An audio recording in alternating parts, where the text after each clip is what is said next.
लक्षात ठेवा, प्रभू कसं सजवतो. भक्त प्रतितीला प्रभू सजवतो. आणि मला असं वाटतं, देवाने आपल्याला त्याच्याबद्दल प्रेम देणं हेच देवाने आपल्या भक्ताला सजवणं. एक लक्षात घ्या, आयुष्यात कॉम्पिटिशन करायला जाऊ नका. तुमची वाढ जेवढी व्हायची असेल ना, एक सांगू का, तुम्ही जर जाई चमेलीचं फुल असाल तर तुम्ही गुलाब कसे व्हाल? कधी नाही. कॉम्पिटिशन मध्ये पडू नका. तुम्ही एकच प्रयत्न घ्या की आहे ते जाईचं फुल इतकं सुंदर व्हावं की त्याचा वास आल्यावर म्हणावं, वा हा हा हा वा, काय जुई, काय जाई, आहा काय मोगरा, वा वा. मग मोगऱ्याचा हार असावा आणि मध्ये गुलाब असावा. शेवटी एक लक्षात ठेवा, पाऊलवाट सापडावी लागते, म्हणजे त्या मार्गाने आपल्याला जाता येतं. मग त्या पाऊलवाटाच्या आधारे, आणि मला वाटतं शेवटी सिद्धांत हाच आहे, देवाचे काय आणि संताचे चरणाचा माग लागल्यानंतरच देव भेटतो. फार त्रास झाला. ते नाथांचं चरित्र वाचताना मला अंगावर काटा येतो. 108 वेळा थुकला. आपल्याकडे नुसतं असं जर केलं ना तर काय होईल? नुसतं जाताना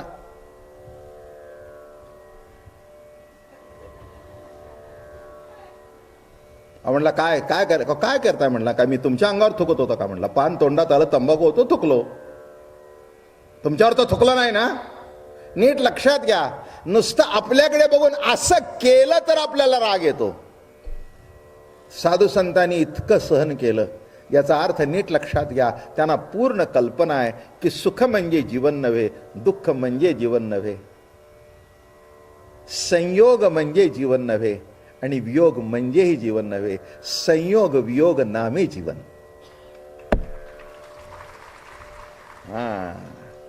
कोणीतरी जीवन येणार, कोणीतरी निघून जाणार, कोणीतरी भेटणार, कोणीतरी भेटणार नाही, कोणीतरी गावाला जाणार, कोणीतरी दृष्टीआड होणार, कोणीतरी भेटणार तो पुन्हा भेटणारच नाही. काय जीवन आहे, नाही का? आणि म्हणून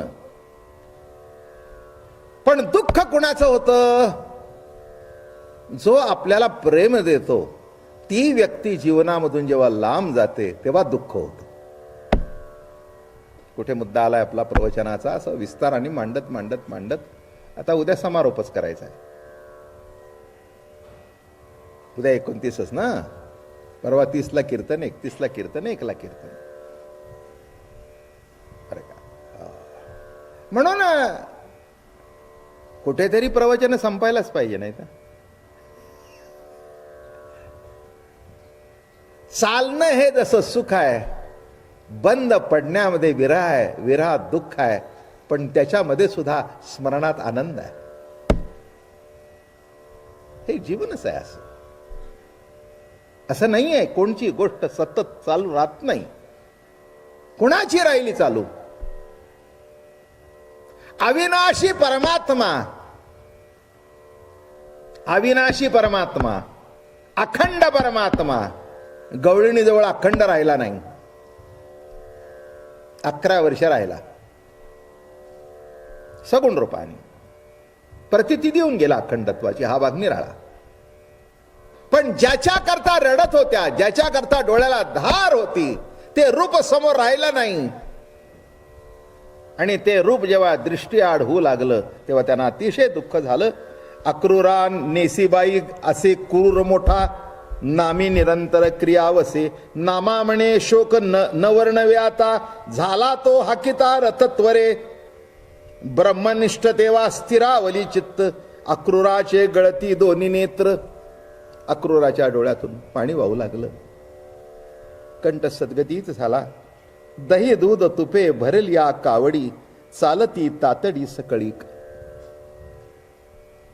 काय वर्तमान चिंतने व्यापले अक्रूराचे मन, काय वर्तमान होईल नेनो. सगळ्या दुधाने कावडी भरलेल्या सगळ्या गवळणी गोपाळ सगळे निराळे. त्याला कळेन आता काय होईल. ते म्हणले आम्ही राहणार नाही, ते तुझ्या मागे आम्ही येणार. तू गेल्यानंतर इथे राहून करायचं काय आम्हाला?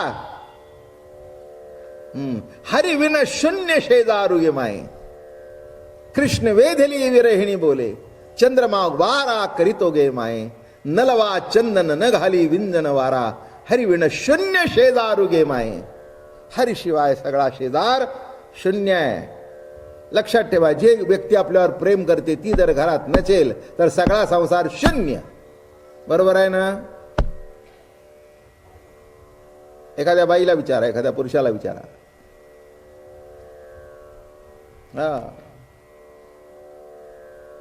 पुष्कळशा वेळेला असं घडतं, एखाद्याची पत्नी निघून जाते, त्याला असह्य होऊन जातं संसार.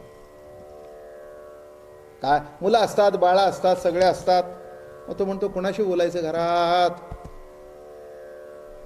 अहो म्हणाली एवढे आहेत की, एवढे आहेत म्हणले, हे आहेत खरे, पण माझ्याशी बोलायला फुरसत नाही. बोलणं कळलं का? असं असतं जीवन. जीवन असं असतं. अडचण वाटते असताना, पण गेल्यावर कळते ही अडचणच आपली आधार होती. बोलणं कळलं का? गेल्यावर कळतं की ही अडचण नव्हती, हा आपला आधार होता. असं आहे जीवन बघा. तसं ज्या कृष्णाबद्दल आपण तक्रारी करत होतो, ज्यांनी दही दूध चोरलं म्हणून मनामध्ये रुकरुक लागत होती, आता कळतंय आता पुन्हा हा चोरी करायला येणार नाही. संपलं. विवळ झाले अंतःकरणी, अंतःकरण विवळ झालं, कंठ सद्गतीत झाला. चिंतेने व्यापिले अक्रूराचे मन, काय वर्तमान होईल नेणो. सगळ्या निघाला. त्याला असं वाटलं आता हे काय पुढे होणार आहे बुवा, हे सगळं अवघड आहे. आणि तो तर तिथे राक्षस बसलाय. नरनारी शोक करती सकळ, दुराचारी खळ कंसा आहे. नरनारी सगळे शोक करतायत आणि तो कंस तर दुराचारी आहे. मार्गी स्नानाला उतरला क्रूर, काळजी पडली आता कसं होईल. अजून स्वरूपदृष्टी आली नव्हती, आदर होता पण कळलं नव्हतं. माझं बोलणं कळलं का? आदर होता पण कळलं नव्हतं. म्हणून नुसता आदर असून जमत नाही, जेव्हा कळतं तेव्हा वळतं. भाषा कशी आहे? कळतं तेव्हा वळतं. आदर असणं, एकाला वडिलाबद्दल आदर होता, ठीक आहे, पण कालांतराने मोठं झाल्यावर कळलं की आपल्या वडिलांनी लहानपणी कशी दिवस काढले आणि आपल्याला कसं वाढवलं. हे कळल्यानंतर मग मात्र त्याच्या डोळ्याला वडिलाच्या, अरे म्हणे आमचे वडील लवकर गेले, त्यांना द्यायला आमच्या जवळ, जेव्हा आमच्याकडे आलं तेव्हा द्यायला ते नव्हते. आमच्याकडे आलं आणि जेव्हा ते गेले तेव्हा आमच्याकडे काही नव्हतं. हे स्मरण होतं. मग अवघड आहे नाही का जीवन?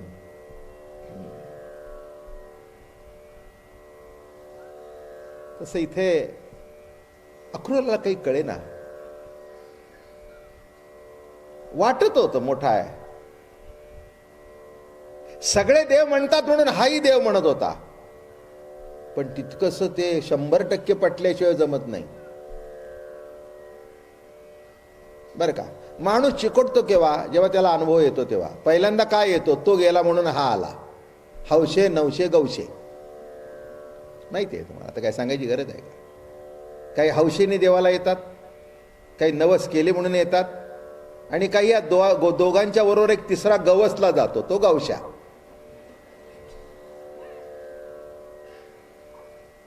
बरं काय,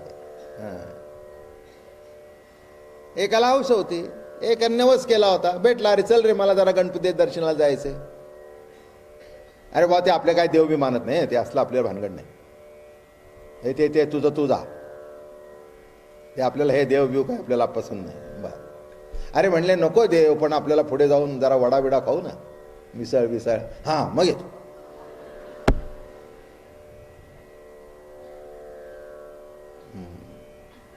नुसतं मिसळ नाही, मग पियूष बीश पाहिजे.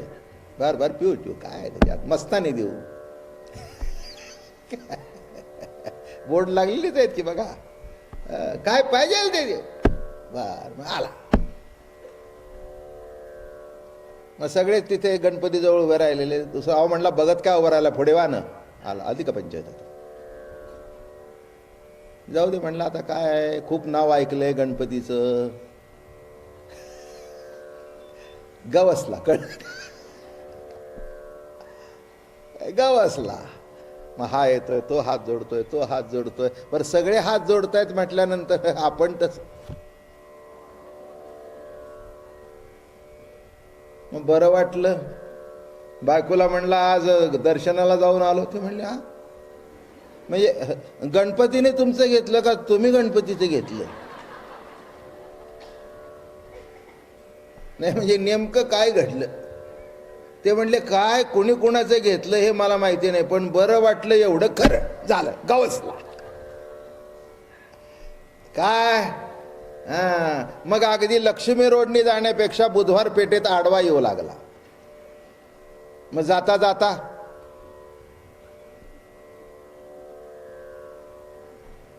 गणपती म्हणायचा.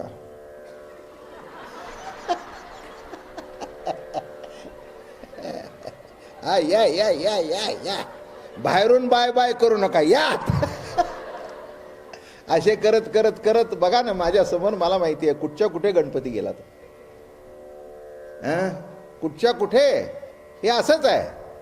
काही हौशेने आले, काही नवसाने आले आणि काही गवसले गेले. असे एकत्र सगळे आले आणि भक्तांचा वेळा वाढत गेला. असंच असतं. काही कुणाचं चुकत नाही हो, कुणाला कळतच नाही. काही अनुभव आल्यानंतर कळतं. तसं अक्रूराने ऐकलं होतं कृष्ण म्हणजे फार मोठा बेटा आहे. पण हे तर बघावं तर 11-11 वर्षाची एवढे छोटी छोटी ही पोरं, आणि त्यांना असं वाटलं त्या कणसाकडे घेऊन जावं. बरं एकटे दोघं असते तर गोष्ट निराळी, याच्यावर प्रेम करणारे हे काय, हे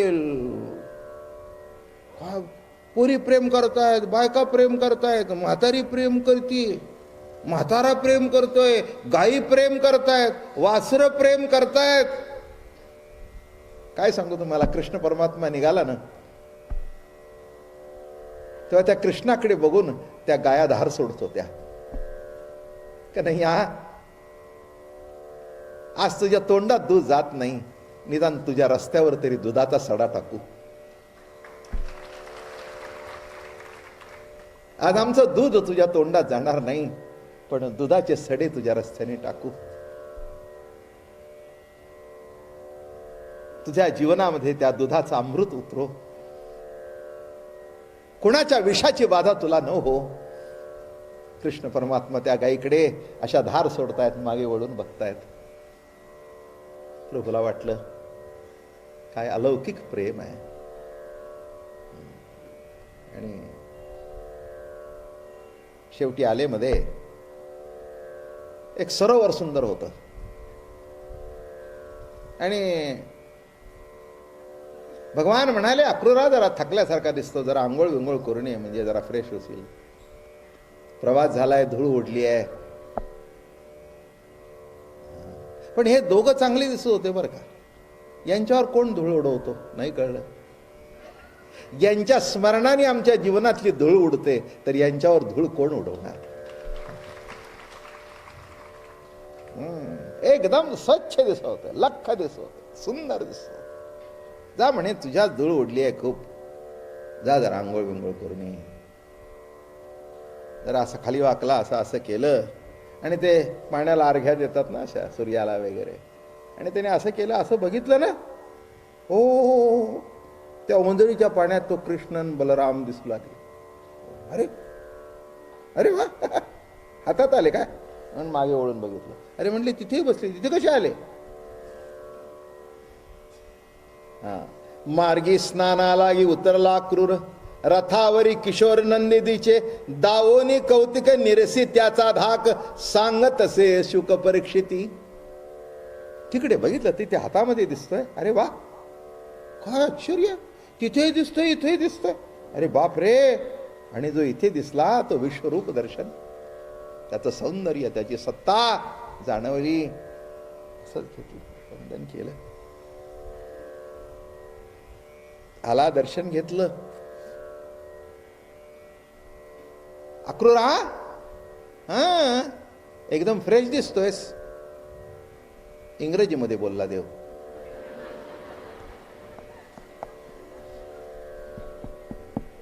मी सध्याची प्रचलित भाषा सांगितली. पूर्वी माणसं यायचे, जरा हातपाय तोंड धुवून घ्या, जरा फ्रेश होता का. काय भाषा बदलली. जरा फ्रेश. मग तोही म्हणतो जरा बसा मी फ्रेश होऊन येतो. पूर्वी काय म्हणतो, जरा हातपाय तोंड धुवून येतो.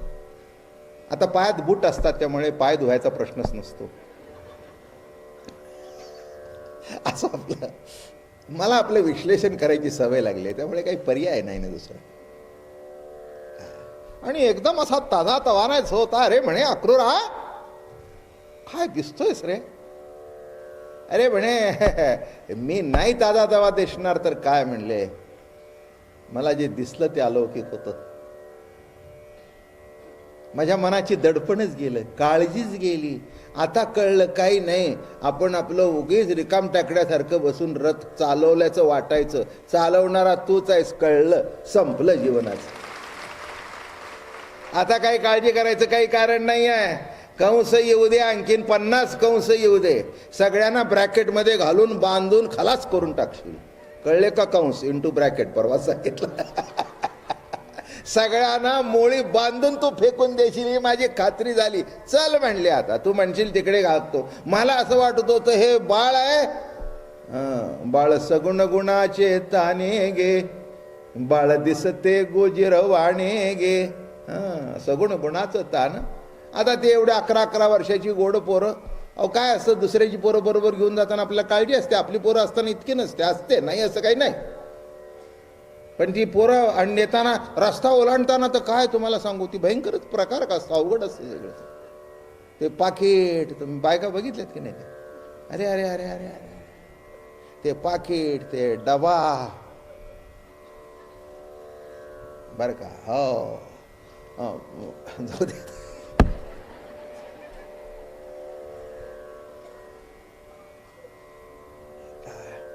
तितक्यात त्या ओढणीचा पदर खाली पायात यावा.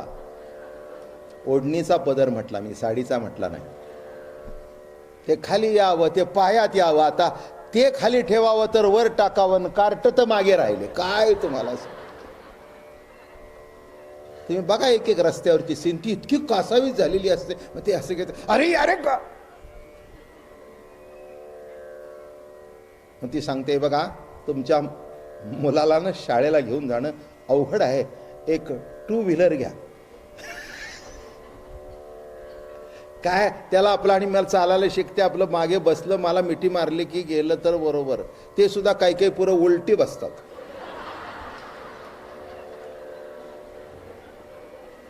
कठीण आहे का. अहो काही काही पेंगत असतात, ज्यांच्या गाडीवरती 3-3 असतात ना. आता ते तिसरं असलं म्हणजे ते शेवटचं असतं, माहित नाही मला.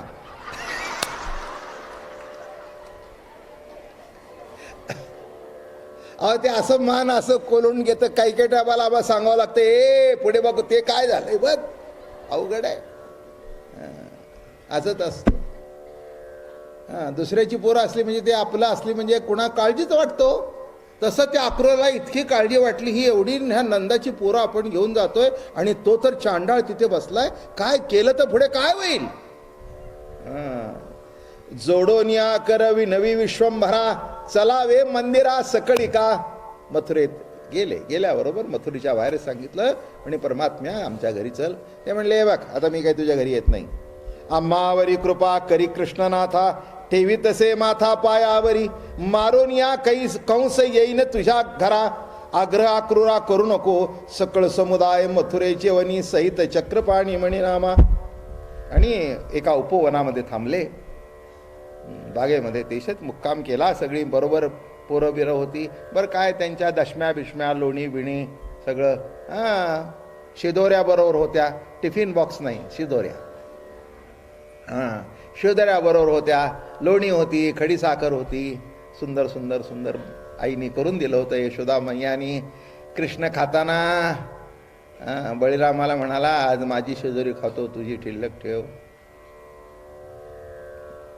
दोघांपैकी कोणा तरी ठेव दादा. पुन्हा असं लोणी मिळणार नाही दादा, आता पुन्हा असं लोणी मिळणार नाही. सगळे म्हणतात देवाच्या भेटी करता ऋषीमुनींनी तपश्चर्या केली. नाही काय रे, जन्मजन्मांतरापर्यंत आपण सुद्धा असे भक्त मिळावे म्हणून तपश्चर्या केली. नाही का रे, आपण तपश्चर्या केली. अरे आपल्याला नैवेद्य दाखवतील आणि घरी घेऊन जातील. इथून पुढे आपलं जेवण संपलं. बरोबर आहे ना गुरुजी?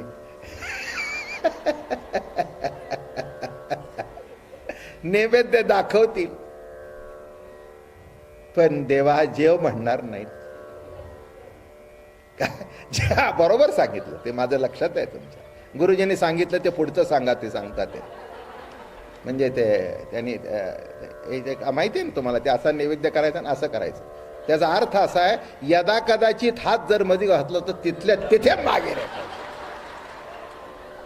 खबरदार. मध्ये हात घालून गातो, देव आहेस का कोण आहेस? मध्ये हात घालायचा नाही, उष्ट करायचं नाही, हात लावायचा नाहीच. बघ तू हात लावलास तर बळीरामा, आता हे जेवण संपलं, जेवण संपलं. आता हे दाखवतील आणि घेऊन जातील. बळीरामाचे डोळे भरून आले, कृष्ण भगवंताचे भरून आले आणि असेच बसलेत. प्रातःकाळ घडी उठे कृष्णराम, पहावया ग्राम चालियेला.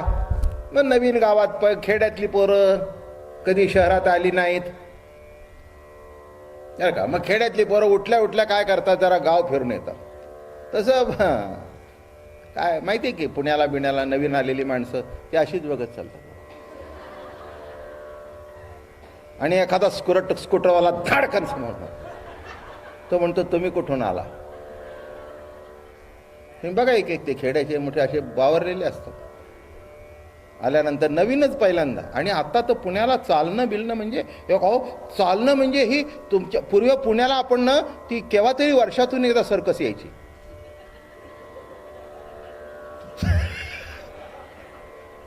आता सर्कस जर तुम्हाला बघायची असेल तर पुण्याच्या रस्त्याने बघावं. असं असं करून मी म्हटलं त्या सर्कसीस तरी खाली जाळं बांधलेलं आहे. लक्षात येत नाही काय करा. अहो केस असेल तरी वेणी. काय हसल्यात, वा वा, धन्य धन्य. बायकांना कळलं बरं का चटकन माझं बोलणं. म्हणजे मी काही तशा अर्थाने बोललो नाही बरं का. तुम्ही ठेवावे का एकदम चमन गोटा करावा, माझा काय प्रश्न आहे. नाही नाही, who am I to dictate terms to you. तुम्हाला आवडतंय, तुमच्या मालकाला आवडतंय, आमचा काय संबंध आहे? वेणी घालण्याकरता पहिल्यांदा वेणी लागते काय. मग देवाने ती फुलाची वेणी घातली, अमकं केलं तमकं केलं, फार सुंदर वर्णन केलंय. नये क्षणभरी योगियांचे ध्यानी, घालतसे वेणी आवडीने, वंदियेली वंदियेली शिवे चरणीची गंगा, करीतसे भांगा नीट तिच्या. अरे ज्याच्या चरणाचं वंदन शिव करतो तो त्या राधिकेच्या भांग वेडा वाकडा झालेला सरळ करतोय. राधिकेसी म्हणतो तुझी करीन वेणी फणी. काय म्हणतो राधिकेला? अगं राधे, मी तुझी वेणी फणी करतो. कोणाला आश्चर्य वाटेल की हे काय आहे, हे काय कृष्णचरित्र आहे काय, काही हे देवाचं आहे का भानगड, काय भानगड आहे? ओ, ही भानगड कळण्याकरता तर प्रवचन आहेत ना. प्रवचन कशा करतायत? जे एक आपला दृष्टिकोन आहे संताकडे बघण्याचा, देवाकडे बघण्याचा किंवा कृष्ण चरित्राकडे बघण्याचा, त्याचा उखल होणं अवघड आहे. त्याच्याकरताही कृष्ण चरित्र आहेत. म्हणून सर्व संतांनी त्याच्याकरता मोठ्या आवडीने सांगितलं. लक्षात ठेवा, राधा ही कोणी स्त्री नाही आहे, ही भक्त प्रतीती आहे. देव सतत भक्त प्रतीतीला सजवत असतो. अजून दुसऱ्या दृष्टीने तुमच्यातली भक्ती आहे, त्या भक्तीमध्ये आनंद उत्संबळून येणं म्हणजेच तुम्हाला सजवणं, म्हणजेच तुम्हाला अलंकार घालणं. केसात अलंकार घातले, हातात अलंकार घातले, पायामध्ये पैंजण अलंकार घातले. लक्षात ठेवा, नाचावंसं का वाटलं? पैंजण आहेत म्हणून नाही, नाचताय म्हणून पैंजण. काय जे कोणी नाचतं त्याच्या पायात पैंजण असतात का? पैंजण आहे म्हणून नाचतंय? कुणाच्याही पायात पैंजण नाही. जे कोणी नाच करतं त्याच्या पायात पैंजण आहेत. नीट लक्षात ठेवा.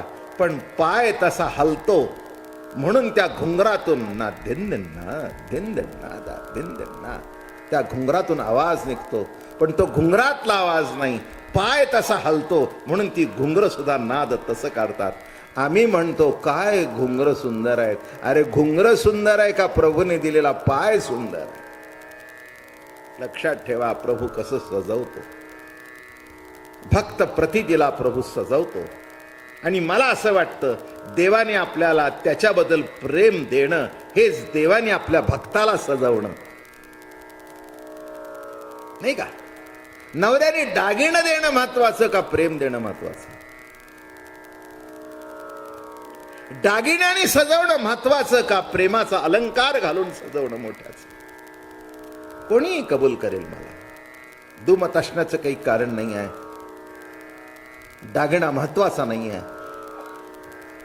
पण प्रेमालंकार घातले तर त्या अलंकारावर बाई अत्यंत खुशी असते, समाधानी असते, तृप्त असते. बरं का? श्रीमंताच्या घरची बाई आहे, नवऱ्याला 2-2 दिवस भेटायला फुरसत नाही. ही गरीबा घरची आहे, संध्याकाळी 7 वाजता घरी येतो, मोठी खुशीत आनंद आहे चेहऱ्यावर. ती दागिन्याने सजलेली आहे, ही आनंदाने फुललेली आहे. काय म्हटलं मी? ती दागिन्याने सजलेली आहे, ही आनंदाने फुललेली आहे. कारण तो प्रेमाचा दागिना, एक लक्षात ठेवा, सोन्याचा दागिना सोनाराने केला, पैसे दिले असतील तुम्ही, पण प्रेमाचा दागिना कोणीच करत नाही. प्रेमाचा दागिना हा जसा तो पती घालतो, तसं आपल्या जीवनामध्ये प्रेमाचा दागिना कृष्ण परमात्मा विठुरायाच घालत असतो. म्हणून दागिने ठेवताना असे तसे ठेवायचे नसतात. त्याच्याकरता मखमली पेटी असते. काय दागिने ठेवताना कसे देतात? साधी अंगठी दिली तरी त्याला ते वरचं बॉक्स जरी असलं ना, आतलं मखमलीचं असतं. याचा अर्थ कळला का? अलंकार आहे, नीट जपून ठेवा, कुठेतरी चरे पडतील. मग साध्या दागिन्याला जर मखमली पेटी, तर खऱ्या खुऱ्या भगवंताच्या प्रेमाला हृदय किती कोवळं करायला पाहिजे, किती कोवळं करायला पाहिजे, ते कसं जतन करायला पाहिजे. म्हणून म्हटलं प्रेम देवाचे देणे, देहभाव जाये जेणे. आणि म्हणून वंदी अली शिवे चरणीची गंगा, करीतसे भांगा नीट तिच्या, गोपिकांच्या वेशे प्रगटल्या श्रुती, गुह्य तुझ प्रती सांगितले. श्रुती स्मृती ह्या सगळ्या प्रत्यक्ष तिथे गोकुळामध्ये आल्या होत्या. त्या काही सामान्य स्त्रिया नव्हत्या. आणि एक महत्वाचा भाग सांगतो की भगवंताचं वय रासक्रीडेच्या वेळेला 5-6 वर्षाचं होतं आणि गोपिका सुद्धा त्याच वयातल्या होत्या. याच्यातून काय अर्थ काढायचे ते काढा.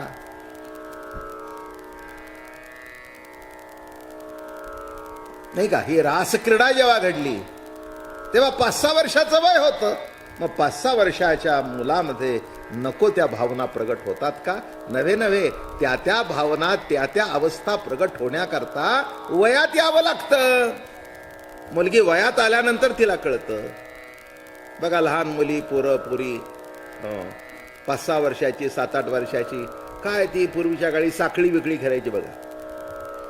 याने त्याचा हात पकडलाय, त्याने त्याचा हात पकडलाय, पळतायत, अमकं तमकं, एकमेकाला चापटी मारतायत, शेजारी मांडीला मांडी लावून बसतायत. मग एक दिवस ती मुलगी मोठी होते, मुलगा मोठा होतो. मग आई सांगते, कळलं का गे, लहान राहिले नाहीस आता, पोरांच्यात बसू नकोस.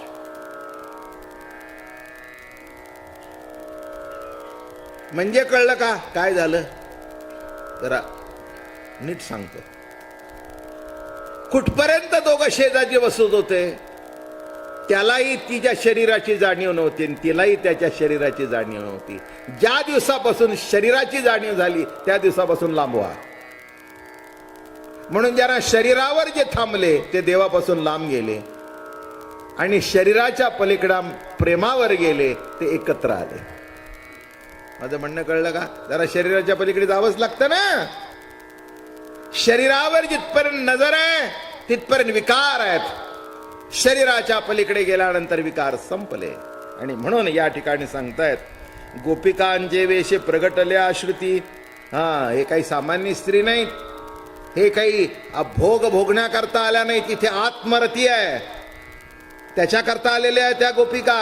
उगीच आपलं काहीतरी समजावून काहीतरी अर्थ घ्या, चुकीचा होऊन जाईल, चुकीचा होऊन जाईल.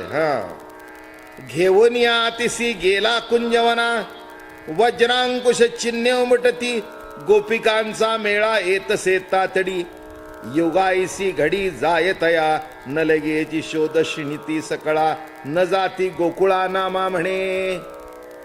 आणि काय घडलं? पाऊल खुणा दिसल्या. भगवंताची वज्रांकुशकुट सगळी ते चिन्ह, म्हणजे वज्र आहे, अंकुश आहे, चक्र आहे, भगवंताच्या त्या सगळ्या खुणा तिथे मातीत दिसू लागल्या.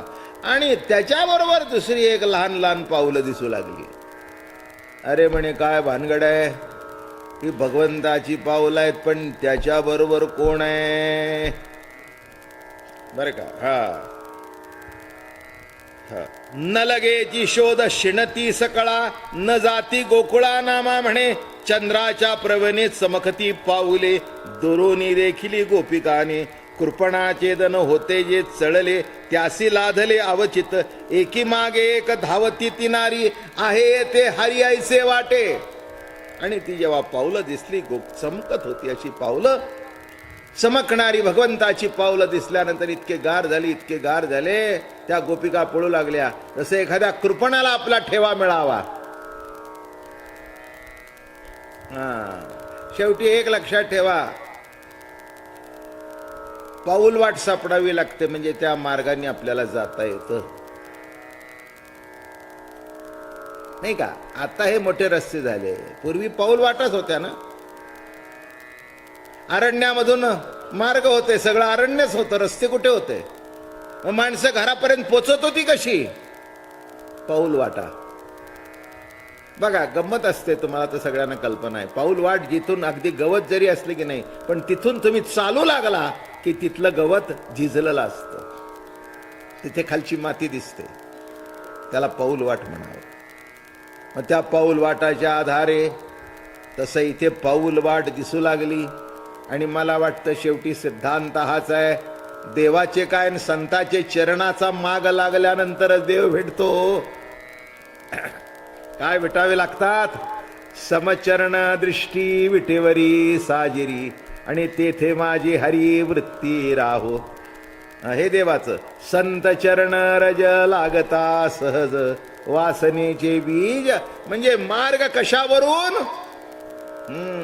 शेवटी एक लक्षात ठेवा, पाय सापडल्याशिवाय, पाय धरल्याशिवाय आणि पाऊल खुणा सापडल्याशिवाय देव सापडत नाही, देव सापडत नाही. म्हणून या ठिकाणी म्हणाले, चंद्राच्या प्रभेने चमकती पाऊली, एकी मागे एक धावतात, घेऊन या रज लाविताती भाळा, पाती सकळा निहाळोनिया.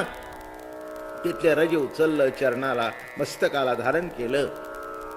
चरणीचे रज लाविन कपाळी, जी पदे रावळा सोयी जाती. चरणीचे रज लाविन कपाळी, तिथली माती उचलली आणि मस्तकाला लावली. तुम्ही म्हणाल त्याच्यात काय आहे? ज्यांना काही नाही ना त्यांच्याकरता कशातच काही नाही, त्यांच्याकरता कशातच काही नाही. नाही नाही, हे मातीत आहे असं समजू नका. पाय जरी पुढे केले ना तरी त्याच्यात काही नाही. अवघड असतो एकंदर सगळं जण. देव कळण्याकरता, संत कळण्याकरता, महात्म्य कळण्याकरता आपलं सुद्धा पूर्वजन्मीचं सुकृत लागतं. नाही का? बरं झालं आपण सगळे पांडवांच्या घरात जन्माला आलो म्हणून कथेला येतोय. नाही तर कौरवांच्या घरात जन्माला आला असतं ना, तर त्याला घरी शिष्टाईला बोलून मारायचा कसा हा प्रयत्न केला असता. हो, कथा ऐकण्याकरता सुद्धा पांडवांचं कुळ म्हणजे भक्तांचं कुळ आहे, देवावर निष्ठा असणाऱ्यांचं कुळ आहे बर का. अंधश्रद्धा म्हणता येते, पण अंधश्रद्धेचा पाठपुरावा करणं नामे सुद्धा अंधश्रद्धेवर श्रद्धाच आहे ना, नाही का. जाऊ द्या, काय आपला विषय घ्यायची काही गरज नाही आणि आपल्याला त्याची आवश्यकताही नाही. सगळे श्रद्धावारांनी गच्च हॉल भरलाय, काय चर्चा करण्याची आवश्यकता, काय आवश्यकताच नाही आहे बर का. कुणी देव मानावा किंवा कुणी मानू नाही हा ज्याचा त्याचा प्रश्न आहे. एक सांगू का, अनंत कोट ब्रह्मांड नायकाच्या ठिकाणी तर मी त्याला मानलं नाही तर काही फरक पडत नाही, पण मानलं तर तुम्हाला समाधान भेटेल.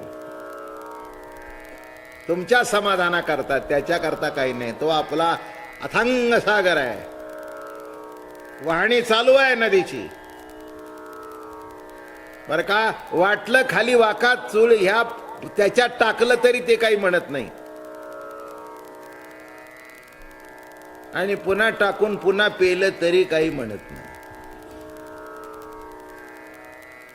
काय मी त्या नदीला एवढ्या त्या पाण्याला विचारलं, मी म्हटलं ते घाण टाकताय ते काही होत नाही. अरे म्हणले मी एवढा मोठा आहे की ती घाण सुद्धा कुठे तळाला जाते कळत नाही. लक्षात ठेवा, सर्वच प्रभू नटलेला आहे. जाऊ द्या, विषय फाटा फोडत नाही. बरोबर येणारी कोणतरी असे पाऊलांचे ठेसे उमटले, पापिणी गे तुम्ही आम्ही सकळी पुण्याची अधिक म्हणोनी भोगी. मग आता चौकशी सुरू झाली. एवढ्या गोपिका होत्या, त्यातल्या कोण बरोबर आणि एवढी कोण भाग्याची की तिला देवानी कशी बरोबर नेली, आणि आमचं भाग्य कुठेतरी कमी पडलं आणि म्हणून ज्या रडू लागल्या मोठ्या मोठ्यानी. पण आता कोण म्हणून कसं शोध लागायचा. आता हे बघा, एवढ्या महिला मंडळी आज आलेल्या आहेत किंवा पुरुष आलेले आहेत, यातला उद्या कोण येणार नाही मी कसं काय सांगणार. आता शेवटची माणसं मला एक या इथपर्यंत माणसं दिसतात, या पुढची माणसं दिसत आहेत, पण चेहरे तर एकही दिसत नाही. का मग याच्यातला कोण आला आणि कोण गेला नाही हे काही कसं काय कळणार, अशक्यच आहे ना. तसं एवढ्या गोपिका हजारोच्या संख्येने होत्या, आता त्याच्यातली कोण बरोबर गेली हे कसं काय कळणार. पण एकच सांगतो, जी भाग्यवंत होती तीच बरोबर गेली. बाकी सगळ्या रडत बसल्या, अगं काय ग तिचं भाग्य आहे, कशी बरोबर गेली. बरोबरी तिसी होय अभिमान, झाला असे स्वाधीन. आता पुढे तिच्या ती आलं भानगड. हे बघा, अभिमानाचं इतकी भानगड मोठी आहे, ते भल्या भल्याला सुटत नाही. आपल्याला सुटलं असं म्हणू नये, मला अहंकार नाही असं सुद्धा म्हणू नका. केव्हा शिरेल तुमचं तुम्हाला कळणार नाही. फक्त देवाला प्रार्थना करावी, पांडुरंगा सांभाळ आम्हाला याच्यापासून पुष्कळ झालं. आता त्यांना अहंकार झाला म्हणून सोडून दिल्या. आता ही एक बरोबर होती, तिने तरी आनंद भोगावा का नाही. तिला वाटलं मी आहेच तशी.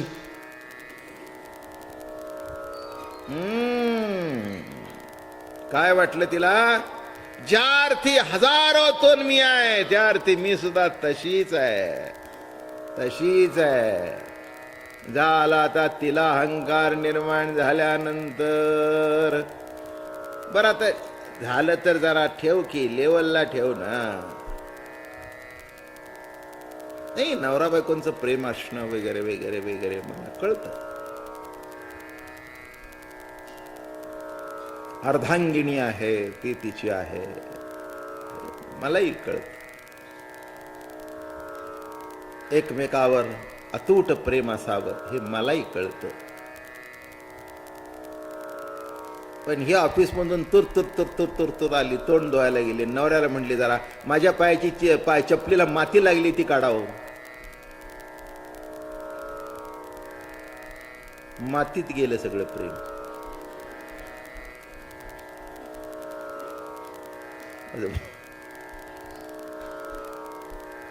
ते म्हणाला काढलं तर काय झालं? हो काही नाही, काही झालं नाही, काही झालं. मी कुठे काय म्हटलं? मी कुठे काय म्हटलं? मी तेच म्हणतोय, काढलं तर काय, काही बिघडलं नाही, पण लेवल सुटली हे झालं नाही का? उद्या ती जेवायला बसली, हा वेटर म्हणून जर उभा राहिला, नाही नाही काही बिघडलं काही नाही हो, बिघडलं काही नाही. पण ईश्वरी सत्तेतून प्रकृती धर्मानुसार जे काही घडलंय तिथे कुठेतरी कमी जास्ती झालं. तसं आम्ही वारकरी संप्रदायात काय बाईला कमी लेखतो असं बिलकुलच नाही आहे. बाईला जर कमी लेखत असतो तर माझ्या मुलीला मी कीर्तन करायला लावलीच नसती. वारकरी संप्रदाय बाईला जर कमी लेखत असता तर मुक्ताबाईला चांगदेवाची गुरु केलीच नसती.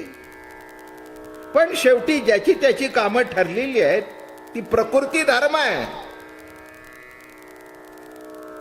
नाही का? समान हक्क आम्हीच का गोरदर राहायचं? समजून घ्या.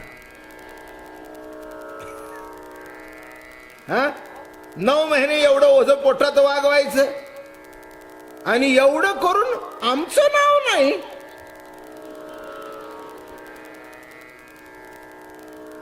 बरोबर आहे की? आता समान हक्काचे अजून मुद्दे देतो मी तुम्हाला. 9 महिने पोटात आम्ही वागवायचं आणि लावायचं बाप त्याचं नाव लावतो. वागवलं मी, त्याचा मुलगा. कळलं का? लॉजिकली म्हटलं तर काही चुकलं असं मी म्हणणार नाही, पण प्रकृती धर्माची जी राठी चालूत आलेली आहे तिथे कुठेतरी गडबड. समत्व कुठे असावं? बाईला कधीही कमी लेखू नये, हे महत्वाचं आहे. हे महत्वाचं आहे. ती आपल्या घरामध्ये जिने आपल्या खांद्याला खांदा लावून संसार केला. ठीक आहे, पूर्वीच्या बायका पैसा कमवत नव्हत्या, पण आलेल्या पैशाचा योग्य विनियोग तरी करत होत्या की नाही? मग तिला कमी कशी लेखायची? जिने माझा वंश आपल्या पोटात वागवला तिला सुद्धा कमी लेखण्याचं काही गरज नाही आहे. इतपत बरोबर आहे. पण भलतं सलतं घडलं तर मग काय होईल ते? नाही म्हणजे गोंधळच होतो ना. तसं हिला अभिमान झाला, काही जी एकटी होती ना राधा, तिलाही अभिमान झाला. तिला असं वाटलं सर्वात मीच दिसायला सुंदर आहे, माझंच काहीतरी वैशिष्ट्य आहे म्हणून मला बरोबर घेतली. मग झालं बाबा, तिने ओळखलं आता बरोबर कोण नाही. कृष्णा, मी थकले रे होत ना ते काहीतरी एक भावगीत बरेच दिसत. थकले रे नंदलाला, थकले. आपण सांगू का? ठाकलो से द्वारी उभा याचक भिकारी. पण भूमिका फार श्रेष्ठ भूमिका. इथे थकले रे नंदलाला सोपं नाही आहे. म्हणून इथलं धर्म करायचं, दान करायचं, यज्ञ करायचं आणि वर जायचं. कशा करता? देवा करता का? बिलकुल नाही आहे. म्हणून यज्ञ यागे स्वर्ग भोगाड येती. यज्ञ याग स्वर्ग, स्वर्गाला गेल्यानंतर तिथले भोग तुमच्या प्रभूच्या मिलनामध्ये आड येतील. त्या भोगातच राहाल. त्याला संपलं बरं का? एक मी गोष्ट सांगत असतो, इथेही सांगितली असेल केव्हा तरी. एक थोडक्यात सांगतो. एका राजाने आणि 1 किलोमीटर 2 किलोमीटर त्याचा राजवाडा होता. अजून सुद्धा तसे राजवाडे आहेत की, जा की तुम्ही उत्तर हिंदुस्थानमध्ये मोठे मोठे राजवाडे आहेत की नाही, 2-2 किलोमीटरची वाटचाल. मग त्या राजाने काय केलं माहिती आहे का तुम्हाला? आणि सगळी दुकानं केली, खाण्याचं दुकान, दारूचं दुकान, हे सगळे नको ती दुकानं सगळी. आणि तिथे बोर्ड लिहिलं होतं, इथे जेवण फुकट, अमकं फुकट, तमकं फुकट, फोटो काढून मिळेल फुकट, जेवायचं फुकट, अमकं फुकट. आणि तिथे लिहिलं होतं की संध्याकाळी 4च्या पूर्वी जो मला येऊन भेटेल त्याला मी माझं अर्ध राज्य देईन. सगळ्यांनी त्या गेटमधून एंट्री केली, बघितल्याबरोबर अरे वा, काय वा वा वा वा म्हणाले, अहो हो हो वा, काय कांद्याची भजी. आणि लिहिलं होतं फुकट. तिथे लिहिलं होतं नुसती भजी फुकट नाही तर चटणी सुद्धा फुकट. काय नुसती भजी नाही, भजी फुकट, डोसा फुकट, जेवण फुकट, अमकं फुकट, पुढचं दुकान होतं फुकट. ओ हो हो हो, अशी आनंद माझ्या झाला. खलास, सगळे संपले. काय वा वा वा वा वा. अरे म्हणाले आपल्याला पुढे जायचं. अरे म्हटले पुढे जाऊ, चिकार टाईम आहे, आत्ता किती वाजतायत, आणि जास्ती प्यायची नाही आऊट होण्या इतकं, एवढं घ्यायचं.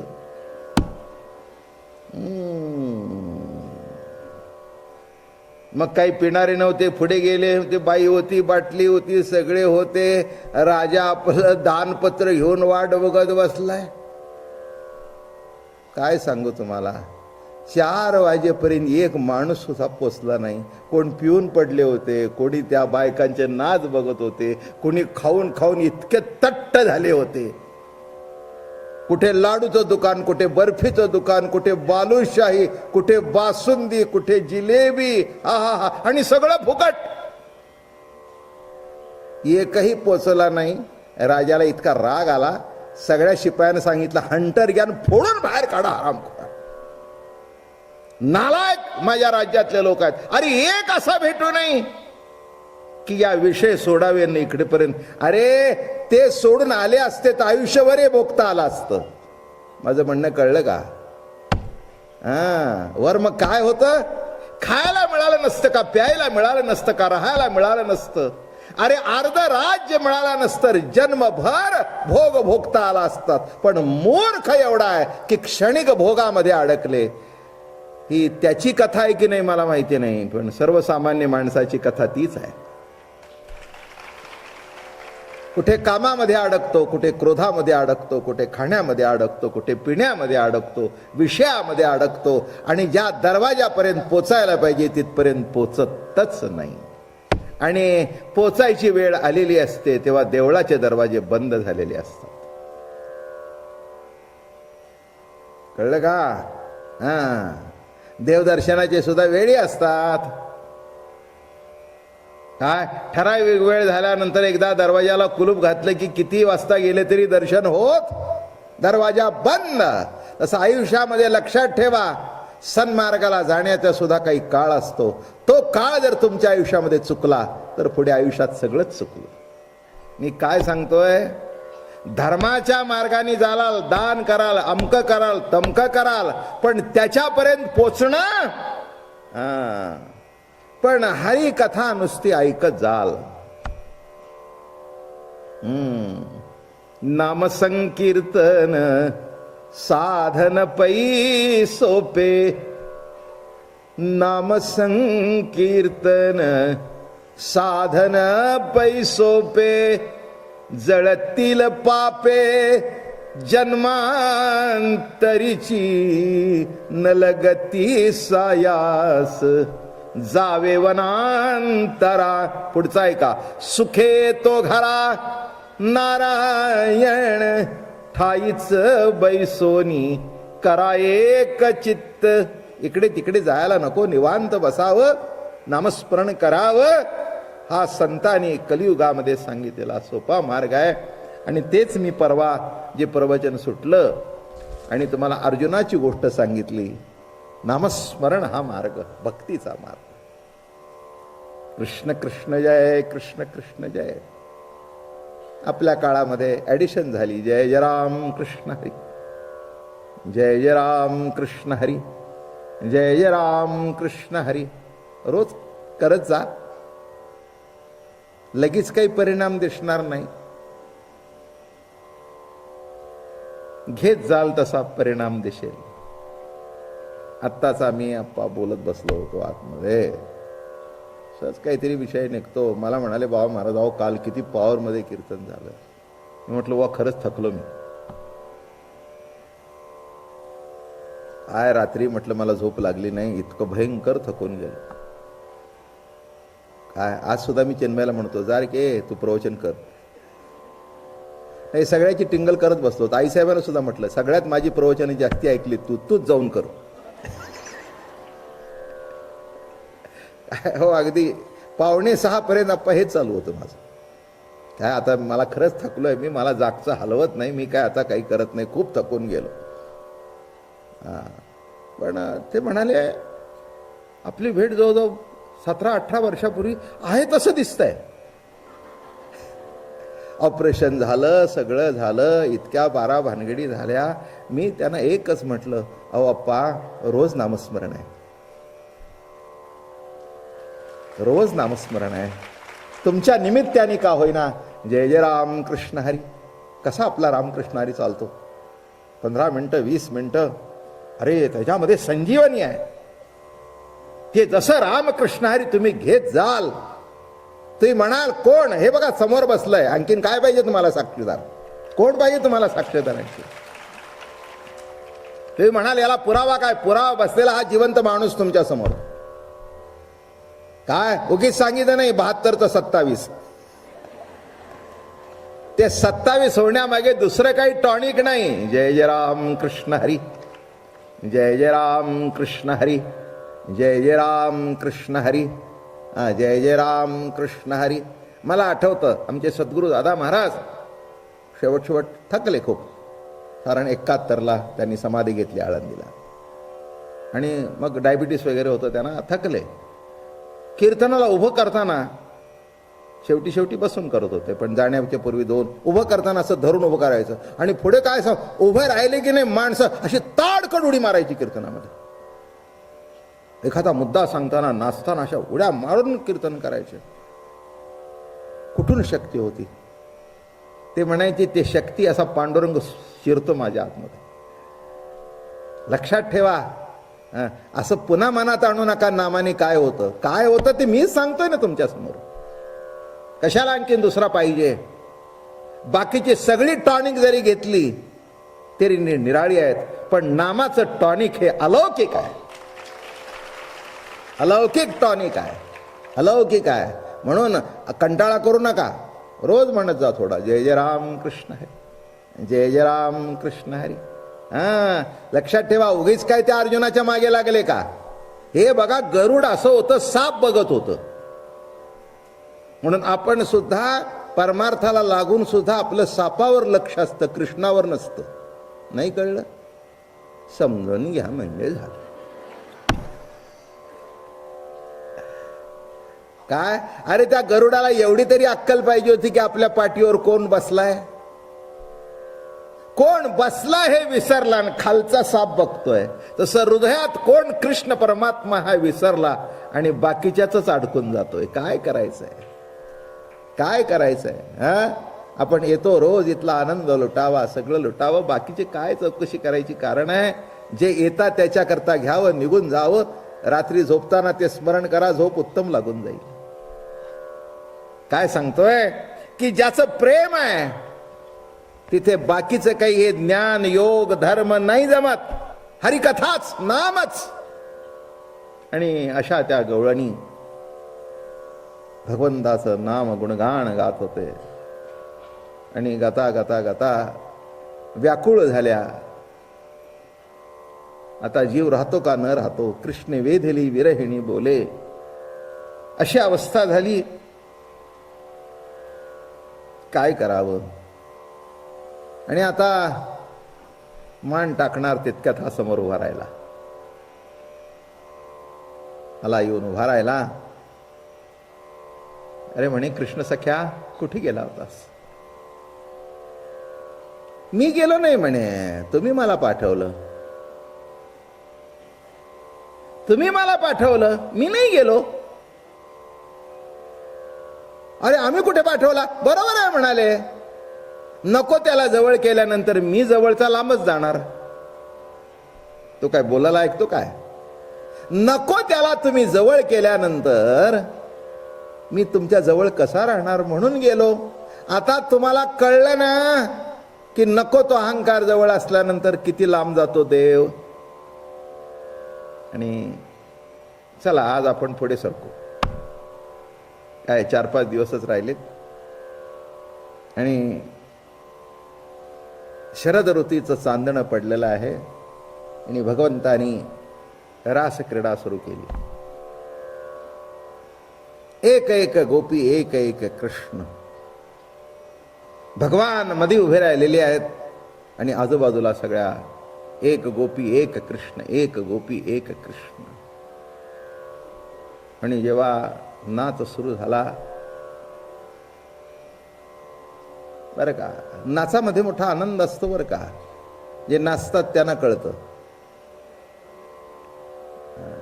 म्हणून हे गणपतीच्या मिरवणुकीमध्ये न सुद्धा चांगली चांगली अलीकडे लग्नात निघालंय बघा. पूर्वी फक्त पंजाबी लोकांच्या लग्नात नागत होते, आज आपल्यातली चांगली माणसं सुद्धा लग्न. इतकं ते विचित्र दिसतं. मग मी म्हटलं ह्याच्या काय आहे भानगड? नाही, यांच्या आतमध्ये दाबलेली उत्तरी कुठेतरी बाहेर पडावी लागते, ती तिथे बाहेर पडते. तुम्ही बघा लग्नाचे नाही ते बँड सुरू झाला की नाही, चांगली चांगली, आणि त्यात बायका सुद्धा एक एक बड प्रस्त सुद्धा. मी तुम्हाला अतिशयोक्त सांगत नाही, नागपूरला होतो मी. नागपूरला नाही, डोंबिवलीला होतो. आता माझं डोकं एकदम डोंबिवलीला होतो. चांगल्या घरच्या बायका तुम्हाला सांगू, ते नाचायला अहो नाचता नाचता आपटल्या, धाडकन पडल्या एक एक. मी म्हटलं बस झाले की आता किती नाचायची हौस. 55-60तली बाई.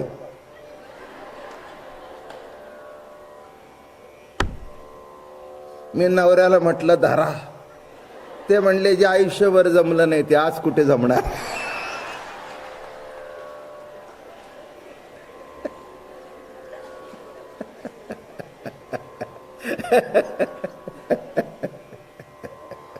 हे घडलेली गोष्ट आहे. याही होत्या, ती पडल्यानंतर आम्हाला म्हणाले अहो तिला आवरा, तरी नाचती. अवघड आहे. म्हणजे नाच हा स्वभाव होता. हा, पोटातून आल्यावर सुद्धा ते पाय असंच करतं ना. हा, नाच सुरू होतोच. हा, नीट लक्षात घ्या. माणसं बोलतात नंतर, पण ते पोर ऍक्शन सुरू. हात ही हाताची मुद्राच आहे ना. काय पहिल्यांदा काय करता तुम्ही सगळेजण? मग ते पाय हलवतात, हात हलवतात, आणि बघा तुम्ही डान्सच्या मुद्रा आणि त्या लहान मुलांच्या मुद्रा अशाच असतात. हे सगळं सुरू झालं म्हणून नाचल्यानंतर फार बरं वाटतं माणसांना. वारकरी संप्रदायात सुद्धा नाचणं मोठं गमतीचं आहे. माझी जेव्हा टीव्हीला पहिली मुलाखत झाली तेव्हा त्यांनी प्रश्न विचारला की हे काय, हे तुमचे असे वारकरी मागे पुढे काय होतात? म्हटलं मागे पुढे होत नाही, ते पाऊल धरतात. रानडे होते त्यावेळेला, अशोक रानडे, विद्वान माणूस, हुशार माणूस, विद्वान. आणि तेवढा तो शब्द पकडला. म्हणजे पाऊल धरतात म्हणजे? म्हटलं हो ना, तोंडामध्ये नाम असल्यानंतर पाऊल धरावंच लागतं, म्हणजे वेडा वाकडं पडत नाही. किती सुंदर शब्द वारकरी सांग. पाऊल धरणं, काय शब्द आहे? पाऊल धरणं. हा, नाचणं नाही. हा हा, धरा पाऊल. आता ज्ञान तुकाराम, ज्ञान धरलं पाऊल.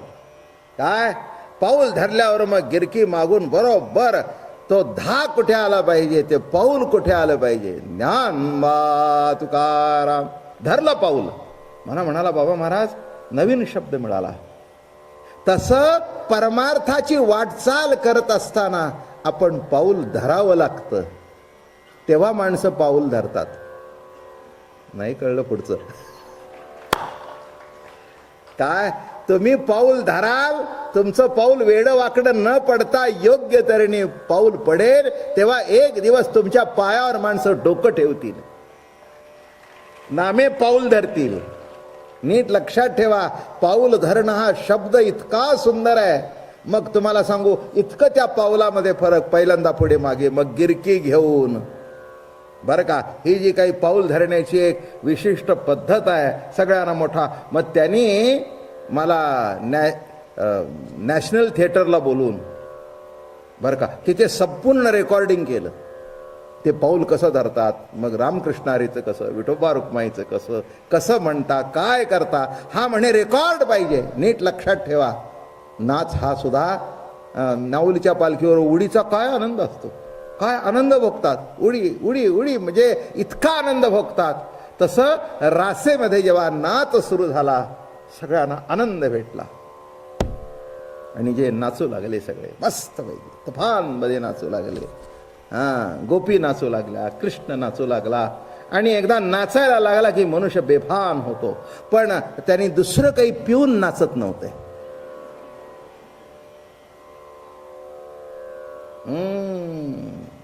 चढावी लागते ती हरिनामाची, चढावी लागते. हे नारंगी नाही, काय दुसरा कोणचा बेवडा चढून जमत नाही. ते लग्न कार्यामध्ये अगोदर ते घेतलेलंच असतं, म्हणून ते नाचतं येड्यासारखं. म्हणून तसं करायचं नाहीये. लक्षात आलं का तुमच्या? मोले मदिरा खाय, मदिरा नादे नाचे गाय, जेणे ब्रह्मानंद सेविला होय, तो किविरा हे आवरला. अरे ब्रह्मानंद प्राशन केला कृष्ण सख्याच्या संगतीमध्ये. अशी चढली जे नाचू लागल्या नाचू लागल्या आणि जोशमध्ये नाचू लागल्या. नाचता नाचता नाचता नाचता नाचता भगवंतही उडी मारू लागले. थय थय थय थय बासरी वाजते, नाचतायत. सगळे देवादिक आलेले आहेत. हो, शंकर भगवान तर सहभागी झालेले आहेत, पार्वती सहभागी झालेले आहेत, ब्रह्मा विष्णू वगैरे सगळे आकाशात आलेले आहेत. बघतायत, अरे प्रभू आम्हाला घे, आम्हाला घे, आम्हाला घे. ते म्हणले घे काय, घे काय, हे असं काही घे म्हणून येता येतंय का येता? असं काही काही करता येत नाही. हम करते म्हणून तुम करते नाही.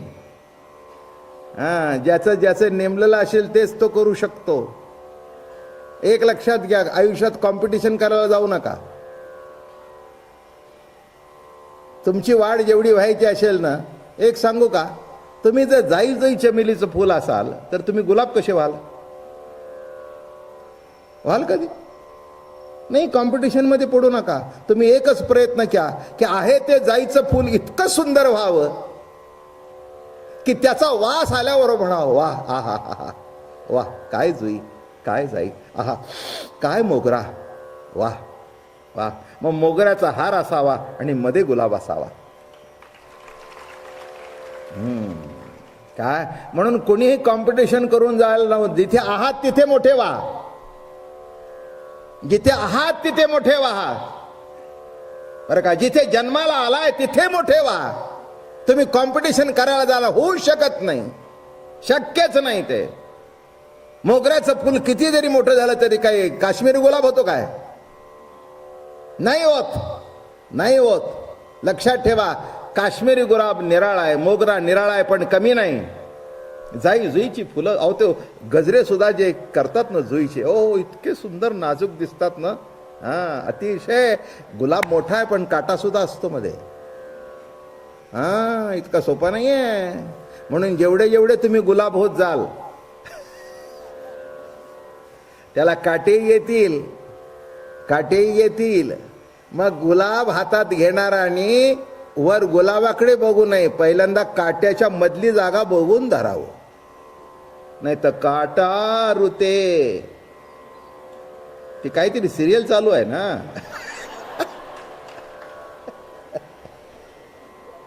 सारखी टीव्हीला जाहिरात चालू आहे, काटा रुते. ती जाहिरात सुद्धा अशी आहे, ती काटा रुतलेला आहे, त्या काय आहे तिच्या हातातून असं रक्त निघतंय. काटा रुते. गुलाब आहे पण काटा आहे. तसं संसारात गुलाब आहे पण काटा आहे. म्हणून आपली तुळशी बरी, औषधी पण आहे, भानगड पण नाही. देवानी तिला धारण केलेली आहे. हो, देवाशी तिचे लग्न लागलेलं आहे म्हणून तुळशीची पूजा, तुळशी वृंदा. म्हणून पहिलं लग्न कोणाचं लागतं? कार्तिक द्वादशीला तुळशीचं लागतं. हे लईट लक्षात घ्या. असो, तेव्हा हे नाच सुरू झाला आणि असा नाच सुरू होता होता होता होता भगवंताच्या गळ्यामध्ये अशी सुमनमाला होती सुंदर. फुलांची माळा म्हणजे सुमन. सुमन, ज्याचं सुमन आहे तोच भगवंताच्या गळ्यामध्ये जाऊन बसतो. कोणी भगवंताच्या